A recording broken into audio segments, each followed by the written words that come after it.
ஸ்ரீதர், நாளைக்கு இந்த சூர்யா படம் ரெட்ரோ ரிலீஸ் ஆகுது, போய் பார்த்துட்டு வந்துடலாம். ரெட்ரோவா? சூர்யா படமா?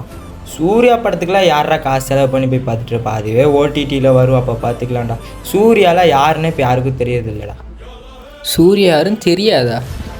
டேய், ஃப்ரெண்ட்ஸு, நந்தா, மௌனம் பேஸ்தே, காக்கா காக்கா, பிதாமகன், பேரழகன், கஜினி, ஜில்லுனு கதல், வேலு, அயனு, ஆதவன், சிங்கன் சொல்லி 15 படம் கண்டினியூஸ் விட்டு கொடுத்த ஒரே ஹீரோ.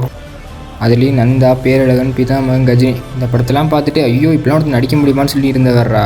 இப்போ ஜேடி விஜய் மாதிரி அப்போ மௌனம் பேச சூர்யாவுக்கு அப்படி ஒரு ஃபேன் பேஸ் இருந்துச்சு. அப்போ டாப்பில் இந்த விஷயம் இவரை வளர்ச்சி பார்த்துட்டு யார் நாம இப்படி வளர்ந்து வராங்கன்னு சொன்னாங்க. இப்போ நீ சொன்னி தளபதி இவங்களையே அவங்க டவுன்ஃபாலில் இருந்தப்போ தனியே மேலே நின்று இப்போ ஏதோ ஒரு படம் 2 படம் ஓடாமல் போயிருக்கலாம். ஆனால் இவர் கெப்பாசிட்டியை காட்டுறதுக்கு ஒரு படமோ 2 படமோ போதும் திரும்பி ஒரு பேன் மினிஸ்டராக மேலே வர்றதுக்கு. இப்போ சொல்லு, ரெட்ரோ போகலாமா வேணாமா? அப்போ போயிடலாமா?